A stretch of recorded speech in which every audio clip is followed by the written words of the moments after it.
dog hop, you're playing yourself. You're playing yourself. You're playing yourself. I don't play. I know it challenges the image of your heroes sometimes to hear the truth, man.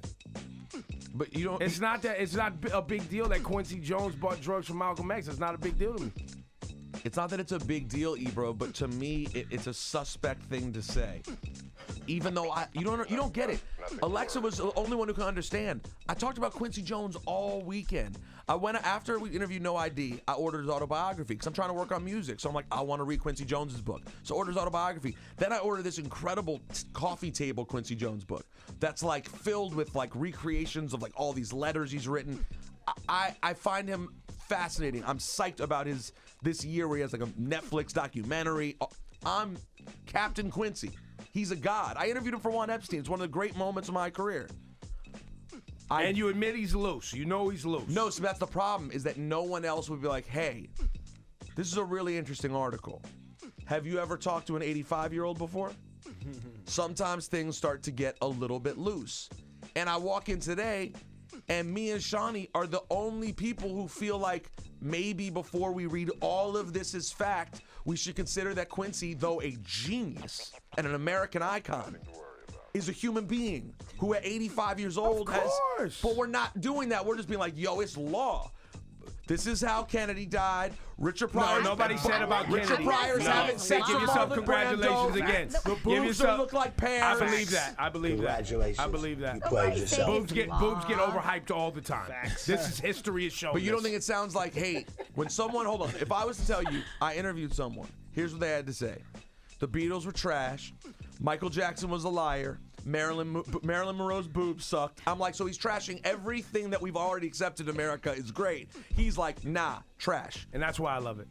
It's because it's incredibly entertaining. That's why I love But that doesn't make it factual because you're a hater. No, it's opinion. It's well, not and fact. also, It's but his opinion. And see, that's the point. And that's why you get story. another congratulations, you played yourself. I don't know how I keep getting it when I'm the one saying we should all think. Congratulations. You played yourself. Because someone, like in the music world, trash musicians, it's like somebody will look at art and be like, that's a trash piece of art. Somebody else will look at it and be like, that's amazing. It's opinion, right? Trash boobs. People love them boobs. Clearly, it's Marilyn Monroe. Of course.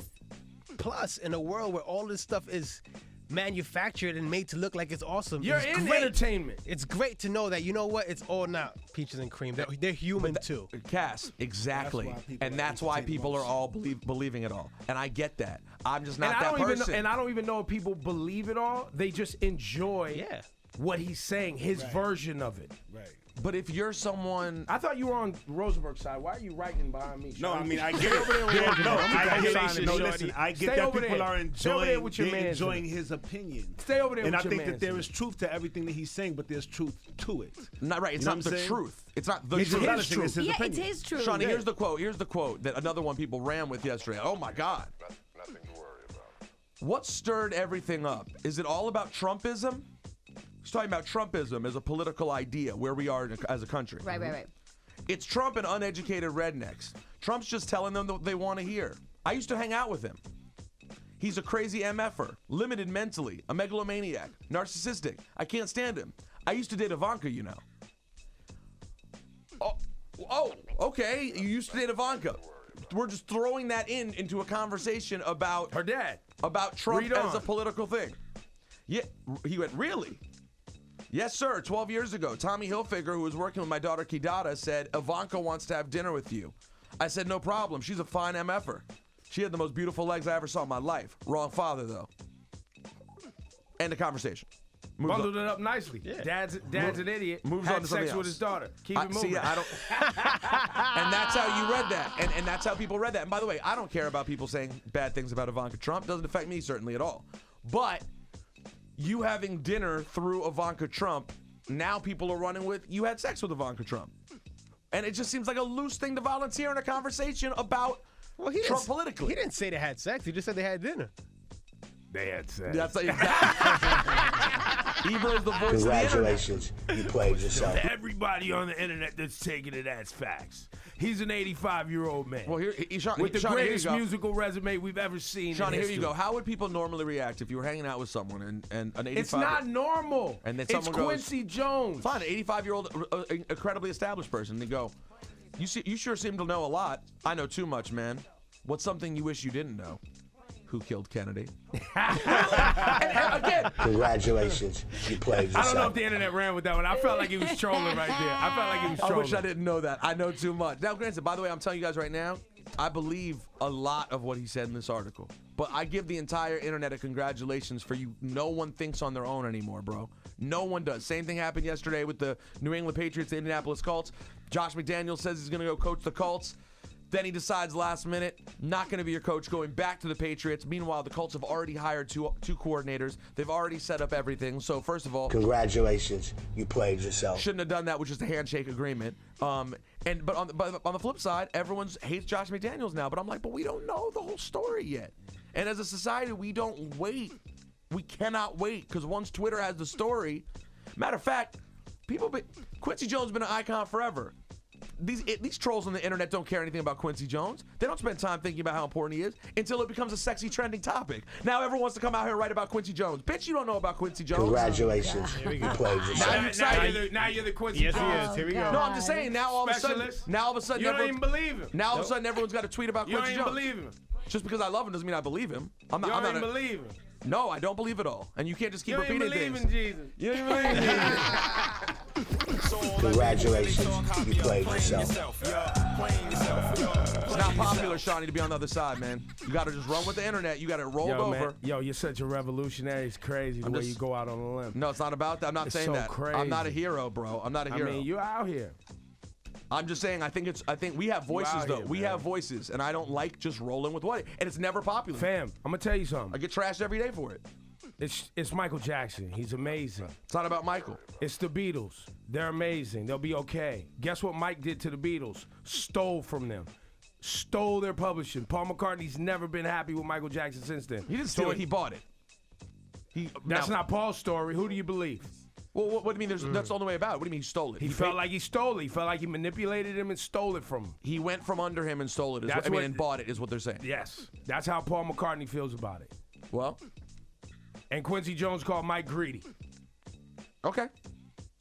And you didn't like that. It's not about that. You keep going back to Michael. You think I'm just standing for Michael. No, I'm just using that as one point. Don't try to skirt off of it. No. We can unpack the whole thing after 8. We can go through every little detail. We have to wait till after 8? This thing needs the whole show. This needs 2.5 hours starting right now. Just because you bought a couple of books, bro. Calm down. No, I didn't even read the books yet. This is just the article. I don't know anything.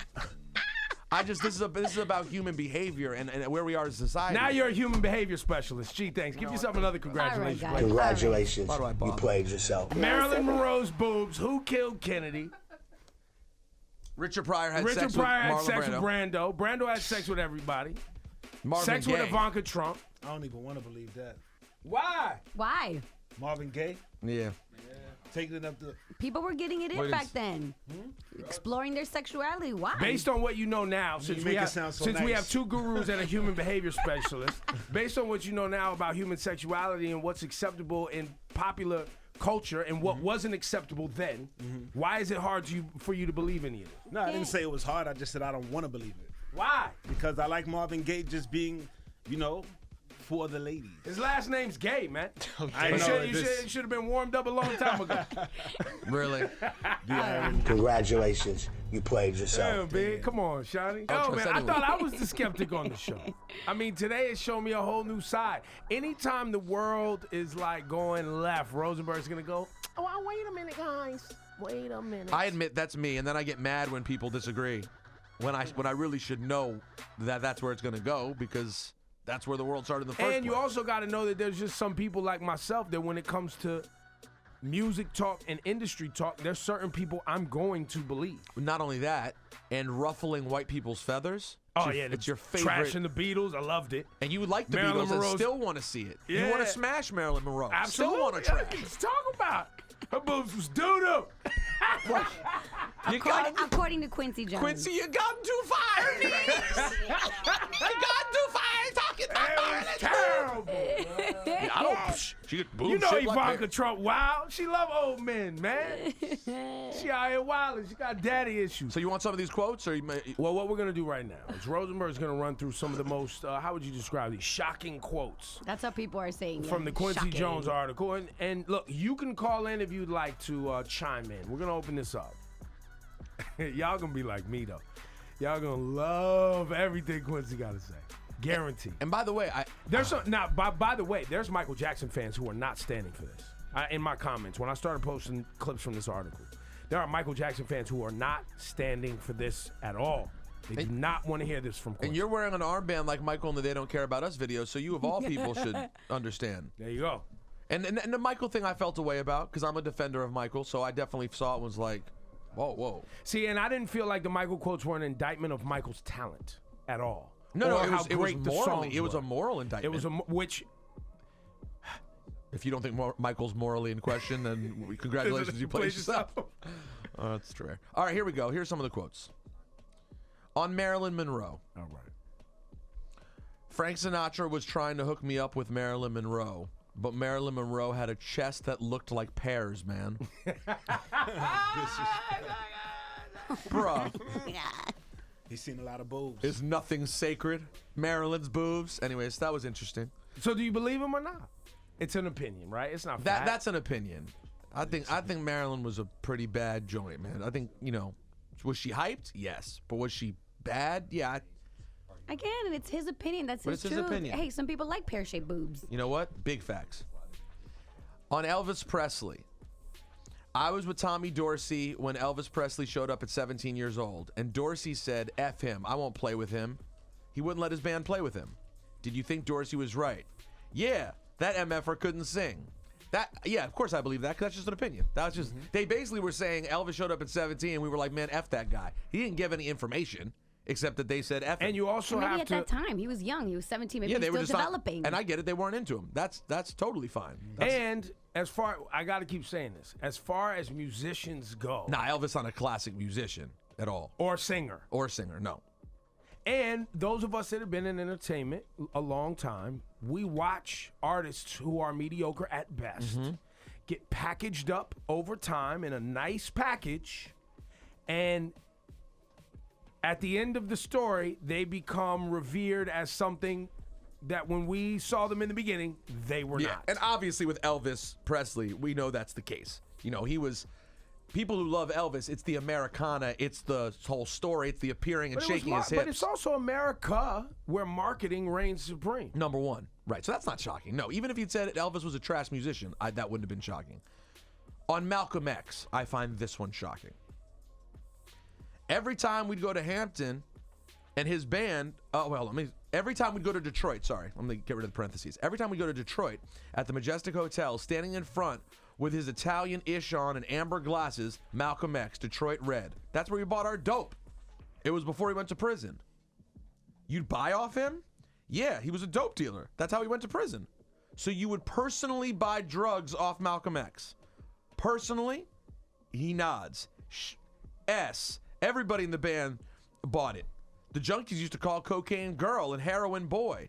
That's because they said cocaine would take you from your woman. So then he starts saying just something different about cocaine. But he says that they always bought drugs off Malcolm X. And that's hard for you to believe. Yes. Why? Because I know Malcolm X was involved in crime before he went to jail, obviously. I know that. The idea that he happened to be your Detroit drug dealer who you regularly bought drugs off, to me, seems like a great story to tell. But I don't know. You mean he doesn't sound like a big drug boss. He sounds like a guy standing outside a hotel, bro. Selling drugs. And maybe just selling to a particular group. Like, so and so's coming to town? Yeah. You don't think that. But you don't think it's ill? That's an ill coincidence that your one drug dealer in Detroit, the guy who used to be outside of your hotel, was one of the most important Americans who's ever lived in that brief time when he was a drug dealer before he went to jail. That would be like Branson, who used to sell, who's in all the songs that sold to all the rappers because people were comfortable with that individual. It happens now. I'm sure there's somebody out there somewhere that's bought a drug off of Jay-Z. But if that person who bought the drug off of Jay-Z happened to be an icon, we'd be like, whoa, and we've never heard of that. There's a lot of icons that do drugs. Anyways, I find that one a little hard to believe. That's all. It's a Shocking. Drugs off Malcolm X. You did? It's a shocking coincidence.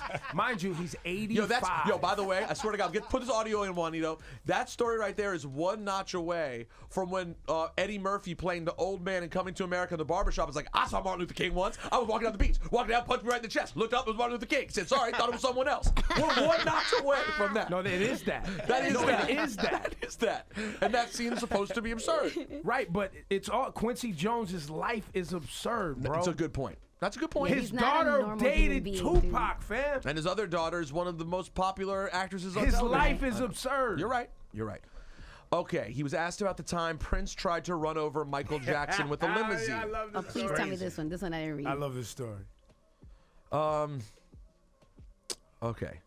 He said, referring to this night in 1983 when Michael Jackson and Prince both went to the James Brown celebration at the Beverly Theater in L.A. Which we saw on stage. Yes. There's video of this on stage. That's when Prince gets carried through the crowd and joins Michael Jackson on stage. On the bodyguard back, like Prince in the club. Yep. That's heavy. He made a damn fool of himself, didn't he? Says Jones, and he's referring to Prince.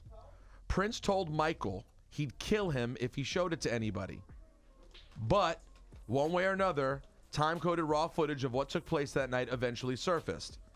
First, James Brown invites Jackson to the stage. This is the author saying this. Jackson sings a few phrases, spins, moonwalks, then embraces Brown and can be seen whispering to him. Brown then calls for Prince. After a delay, Prince gets on stage, takes a guitar, jams a little, then strips off his shirt.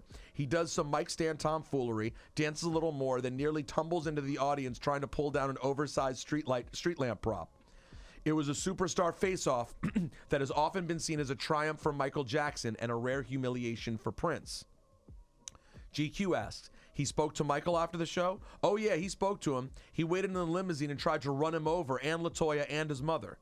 How do you know Prince was trying to run him over? He knew. Michael knows Ish. He was there. He said that was his intention. Michael told you that? Yeah. On the time Michael's chimpanzee, Bubbles, bit Rashida Jones. Well, wait. But let's stay on Prince running over Mike. Let's stay on Prince running over Mike. I believe that one. Prince tried to run over Morris Day in the Time in Purple Rain, too. I believe it. So he liked to hit people with his car. He liked to run people over with things. And y'all know Prince be acting a little bitchy. He be acting a little bitchy. In that, if you've never seen the James Brown, Mike, Prince on stage clip, Prince, looked a little twisted. Oh, yeah. He falls off the stage. I mean, he basically falls off the stage. Well, he thought the lamppost was fixed, and it wasn't. It was just a prop. But remember, again, this is still hearsay, though, because Quincy's basically saying, yeah, I know that's what happened. How do you know? Yeah, because Michael told me. But Michael didn't like Prince.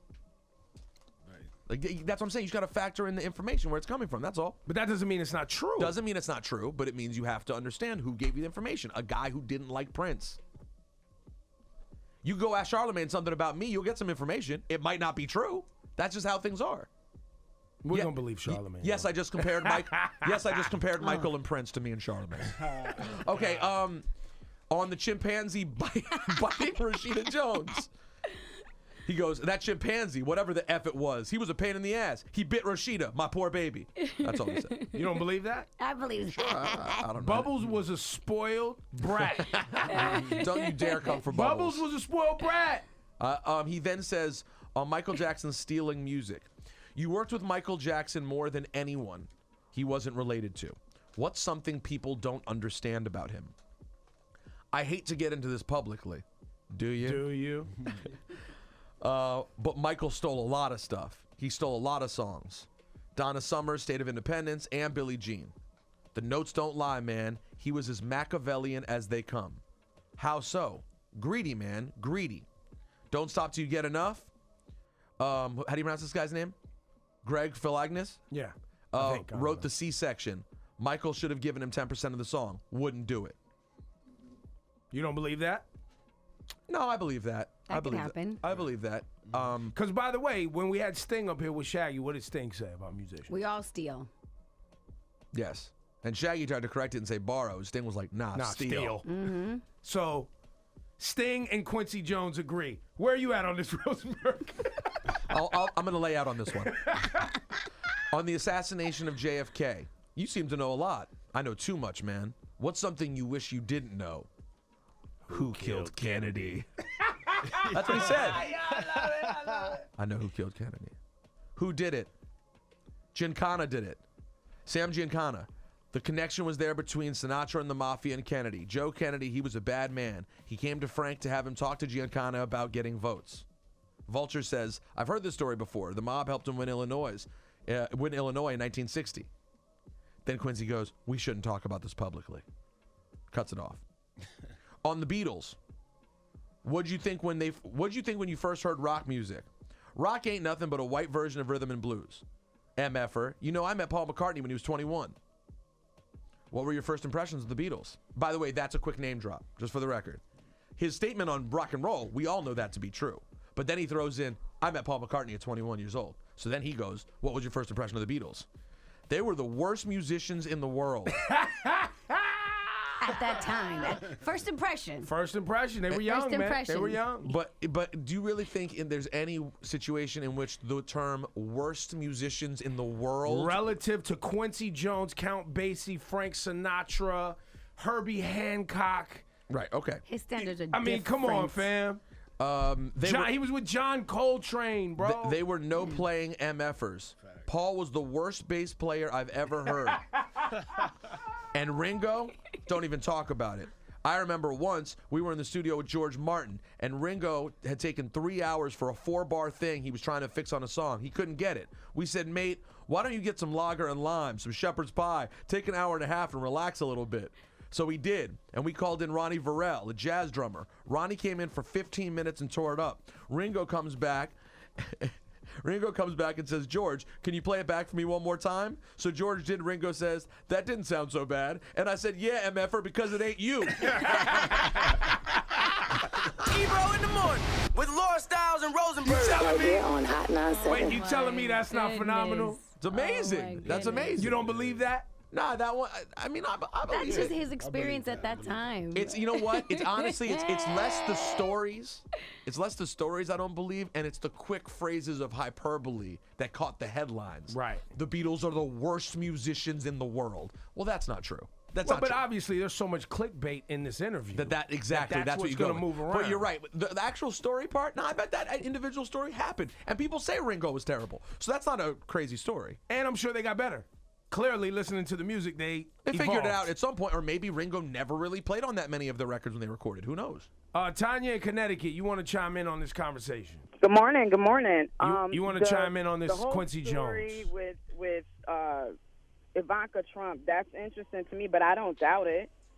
So I you don't feel doubt like it at all. Well, now here's the difference.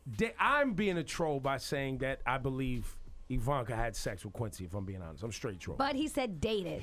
Quincy said dated. I believe all of the above. Yeah, but that means you just want to slander Ivanka, which is fine. No, I don't. No. You yourself at 20 would have had sex with Quincy Jones if he was 70. Me not personally. I have morals about myself. I wouldn't do it, but maybe she would. And the thing is, we don't talk about Hugh Hefner. He does it all. He did it all the time. So what would be the difference? Oh no, I'm not saying that's a good point. No, I'm not saying Quincy's not capable of sleeping with young women. Of course he is. I just felt in the context in which it came up, it just sounded like loose talk and slander, like purposefully trying to go at the Trumps, which I appreciate as much as the next guy, but I don't know. It just sounded. I dated her. Well, you went out to dinner with her. It just, to me, that's when someone says dated. To me, that means you at least made out. That's what I took it as. I jumped straight to sex. Then I just don't know if that one I believe. Terrell in Connecticut, you're with Rosenberg. Yeah, I am. I don't agree with Rosenberg too often, but I agree with him on this point because, I mean, I deal with older people a lot, and sometimes they just get looser with the saying. Not saying that what he's saying is false. It just might be a little foggy, you know? It's a different... There's nothing in there that sounds other... Look, obviously, who assassinated Kennedy? Exactly, that's what I'm saying. Nobody has that. But that story, people have heard that story. That's a common story. Can you story. humor me with one thing, sir? What's that? Just for my own sake. When you call up, you say you usually don't agree with me. What do you usually... I hear that a lot. What does usually not agree with me mean? I mean, because you have a different way of thinking. You know, it's not a bad thing. It's just that I just don't normally agree with a lot of stuff that you say because I feel you just, like you said, you like to just be on the other side. Okay. So sometimes I don't feel you're being fully honest with what you're saying. You just like to be on the other side to see what type of reaction you're going to get. he's trolling in a way. I'm taking the other side because everybody's over there, so I'm going to challenge. Right. Let me tell you. Tell me your name again. Terrell. Terrell, I don't think you're wrong about that. Let me just say this while we have the conversation with our FOTs listening, because I do hear that so much of like, I don't normally agree with you, or, oh, you're a jerk. You may be, thank you, Terrell, but you may be right, and there may be times when deep down, when I really look at it afterwards, I don't agree. But I promise you, in the moment, I promise you, I'm not lying. Like, my gut is telling me that is how I feel, and maybe it's a reaction to just seeing a lot of people saying one thing, right? Like even Sunday, when everyone's talking about Janet, I'm the world's biggest Janet fan, and I'm like, everyone, shut up about Janet Jackson. Why are we bothering with this today? It's my natural instinct to go the other way. So I was just curious, Terrell. Thank you. You do normally always tend to correct yourself if you were wrong, which you do correct yourself. But sometimes I just think your first initial reaction is just I'm just going to go reactionary, and then I'll deal with it later. Yo, Terrell, I think you gave me some real insight there because a lot of people tell me I also get called a flip flopper. Well, that's both. You just said you do both. And he makes the point. It makes sense because I get passionate one way, then a few days later I calm down. Like even by the end of today, after looking at the Quincy Jones quotes more in depth, I probably believe more of it than I thought I did yesterday when I initially saw everyone else because you believing also allow Twitter to troll you, though. You get really angry by people's opinions. You were more and you angry take it about all. the Quincy Jones article before you actually read it. So once you started reading it, you were already mad because you saw social media respond of social media. Yes. You went in yes. with it already. I only got it sent to me from a friend of mine. It was like in music, my friend Brian Morgan, who was like, wake up right now. Are you awake? Read this article. He's the one that introduced me to Quincy. Right. So I went into it with joy of like, oh my God, Quincy's being crazy and it's in print. By the time I saw it, it was already the #1 trend in the world. So that skews the way I view it. Now, don't get me wrong. I'm not backing off the fact that we should take things with a grain of salt when it's an 85-year-old just popping off. Well, I stand by that. But I also think this. Quincy or otherwise. A lot of this is opinion. Right? It is not fact. Some of it is hearsay based on something told to him, like the Michael Jackson, Prince, whatever. Right? But that's him saying Mike told me something. That could mean that Mike was lying. Right? But his opinion on certain things is his opinion. But then there's things in there that are fact. If you listen to the Diana Ross record or Donna Summer record and Billie Jean, are the notes the same? Sure. Did Mike not give somebody 10%? I'm sure. When he was talking about his addiction and, the arguments on complexion and all the plastic surgery. We've heard that before. And then again, those parts were things that you've heard before. I just found them to be slightly loose. Well, meaning you would think that the guy that basically produced Michael's biggest album of all time would protect Mike because he's not here. Is that your disappointment?